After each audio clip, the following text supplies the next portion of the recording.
napipilitan ako magsumbong sa polis.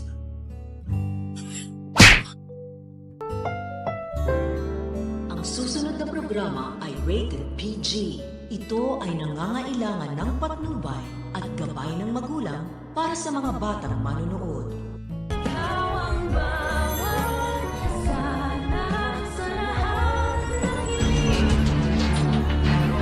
Huwag kang makikinig sa kanya. Iba na siya. Halimaw na ang daddy mo. Please, pakawalan mo na ako. Talaga nga namang kuhang-kuha ni Direk at ng mga writers ang inis at galit ng mga viewers ng abot kamay na pangarap. Dahil ang inaakala ng lahat na pagliligtas ni Harry dito kay Lynette ay naudlot pa nang dahil nga sa nakonsensya siya. Dahil tama nga na naman si Aling Susan sa blood is thicker than water. Dahil nang maisip ni Harry ang mga kabutihan ng kanyang ama sa kanya noon ay hindi na natuloy ang pagsusumbong nito sa mga tanod. Kaya naman ngayon ay tuloy-tuloy pa rin ang pagdurusa ni Lynette at ito ngayon nakatali na naman at bihag ni Carlos. Kaya naman magmamakaawa itong si Lynette kay Harry na pakawalan na lang siya dahil kung tutuusin daw ay halimaw na itong si Carlos at hindi na ito ang tatay na kilala ni Harry at kailangan nang mabuksan ang isipan ni Harry bago pa mahuli ang lahat. Buong akala naman ni Lynette nakakalaga na siya ni Harry dahil tumayo ito.